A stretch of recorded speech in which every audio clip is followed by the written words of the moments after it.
नमस्कार, मैं हूं रंजीत झा और आप देख रहे हैं देश समाचार एक्सप्रेस। कांग्रेस की देशभक्ति पर भाजपाइयों ने खूब सवाल उठाए, लेकिन अब जवाब सुनने की बारी थी। राहुल गांधी ने भरे सदन में बस इतना ही कहा। इसमें सब लिखा है और मैं सिर्फ इसमें से 5 लाइन पढ़ना चाहता हूं, जिसमें नाराबाने जी ने राजनाथ सिंह के बारे में और मोदी जी के बारे में बोला है। फिर क्या था, भाजपाइयों में खलबली मच गई।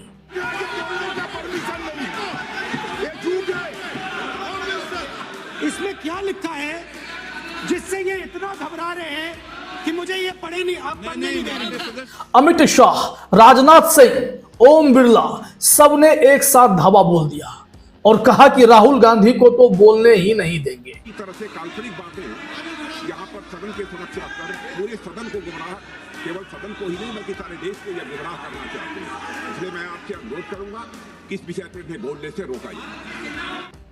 कौन कितना बड़ा देशभक्त है, राहुल गांधी जिस 5 लाइन के जरिए साबित करना चाहते थे और नरेंद्र मोदी को बेनकाब करना चाहते थे, मोदी सरकार को एक्सपोज करना चाहते थे, उससे भाजपाइयों में बेचैनी बढ़ गई।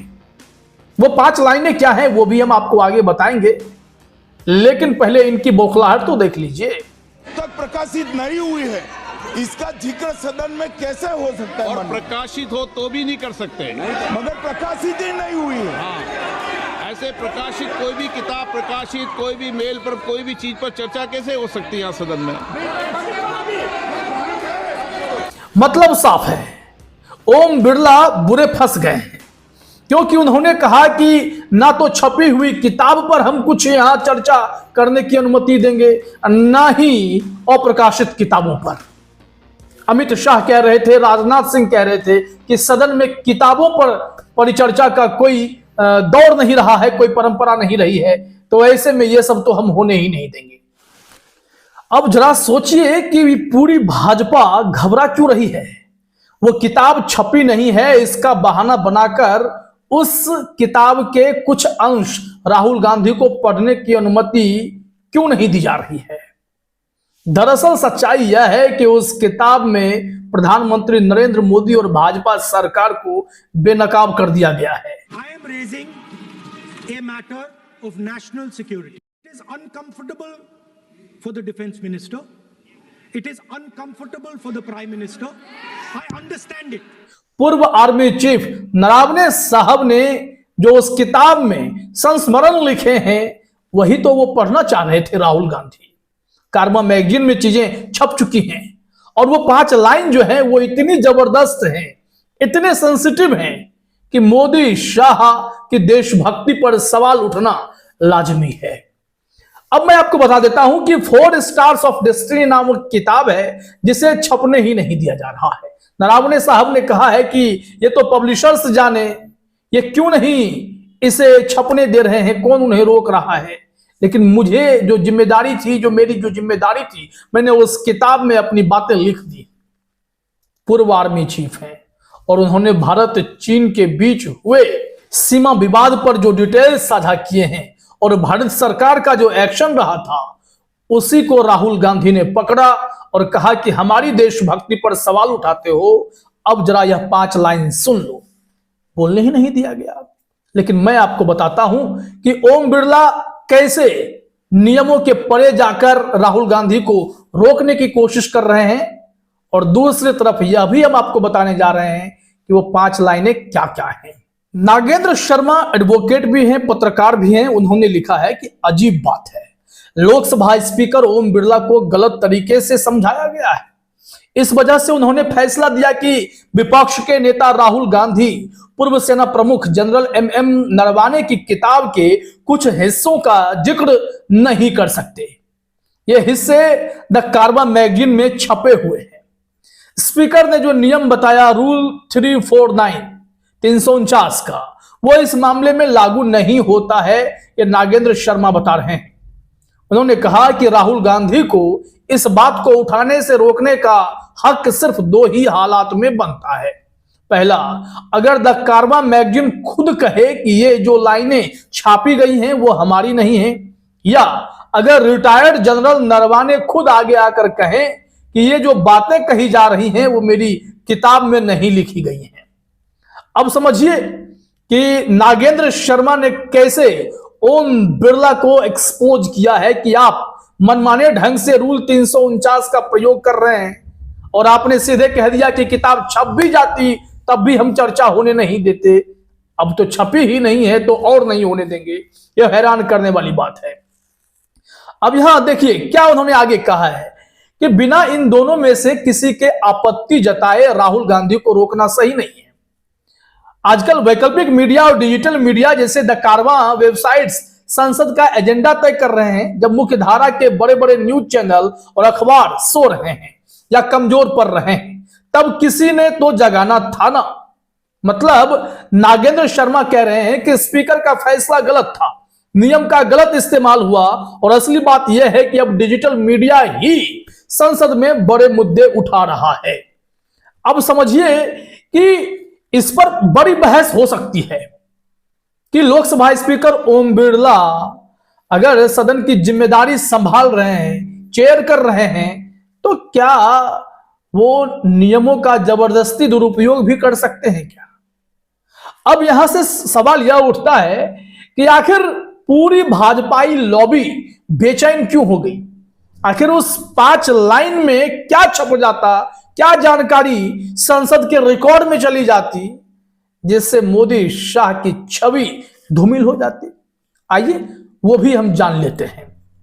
जो बेसिकली राहुल गांधी की 5 लाइनें हैं वो 31 अगस्त 2020 की घटना पर आधारित है, जो कि जनरल नरवाने के संस्मरण के अंश से ली गई हैं।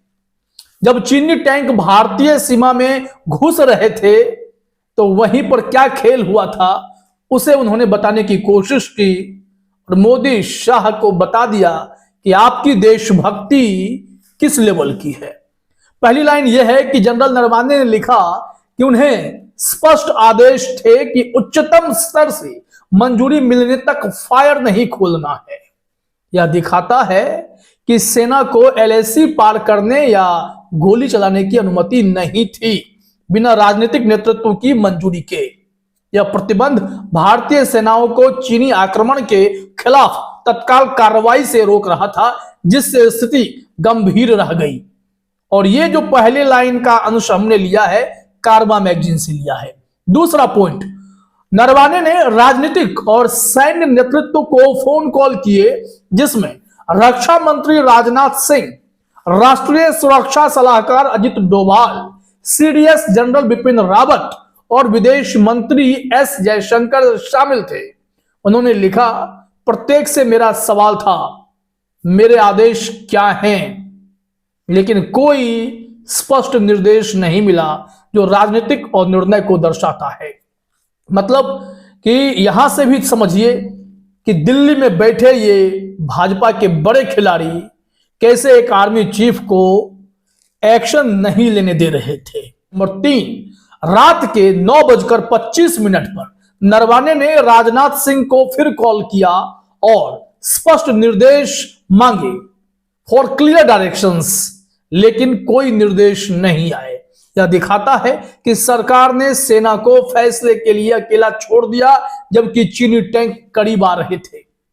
सेना क्या करती?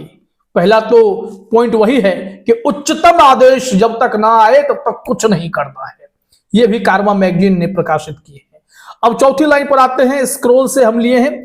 इसमें कहा जा रहा है, आखिरकार रात के 10:30 बजे राजनाथ सिंह ने वापस कॉल किया और बताया कि उन्होंने प्रधानमंत्री मोदी से बात की है। मोदी का निर्देश एक लाइन का था, जो उचित समझो वह करो। नरवाने ने लिखा कि इससे लगा कि फैसला पूरी तरह सैन्य निर्णय है और ओनस अब पूरी तरह उन पर है। यह आरोप लगाता है कि सरकार ने जिम्मेदारी सीधे सेना पर डाल दी, बजाय स्पष्ट नीति के। अब जो 5वां पॉइंट है वो स्वराज्यमग.com पर है। इसमें कहा गया है कि नरवाने ने संस्मरण में लिखा कि इस निर्देश से भारतीय सेनाओं को एलएसी पार करने या आक्रामक कार्रवाई की स्पष्ट अनुमति नहीं मिली, जिससे गलवान में भारतीय सैनिकों की जान गई और क्षेत्रीय नुकसान हुआ। और राहुल गांधी संसद में इन्हीं 5 पॉइंट्स को पढ़कर बताना चाहते थे जनरल नरवाने क्या कह रहे हैं। अब मोदी सरकार की अनिर्णयशीलता ने सेना को कैसे कमजोर किया और कौन देशभक्त है यह स्पष्ट हो जाता है। प्रधानमंत्री नरेंद्र मोदी की छवि बचाने के लिए पूरी ताकत सदन में लगा दी गई और कह दिया गया, खबरदार, सदन स्थगित कर देंगे लेकिन भाई बोलने तो नहीं देंगे। राहुल गांधी हर बार कुछ ऐसा ले आते हैं जिससे भाजपाइयों की नींद उड़ जाती है। और पूर्व आर्मी चीफ की संस्मरण से ली गई वो 5 लाइनें बीजेपी को काफी भारी भी पड़ने लगी हैं। वैसे ओम बिरला ने नियम का गलत उपयोग कर राहुल गांधी को रोकने की कोशिश की है, जिसकी जमकर आलोचना भी हो रही है। फिलहाल इस वीडियो में इतना ही। आप तमाम साथियों का हमसे जुड़ने के लिए बहुत बहुत धन्यवाद, शुक्रिया।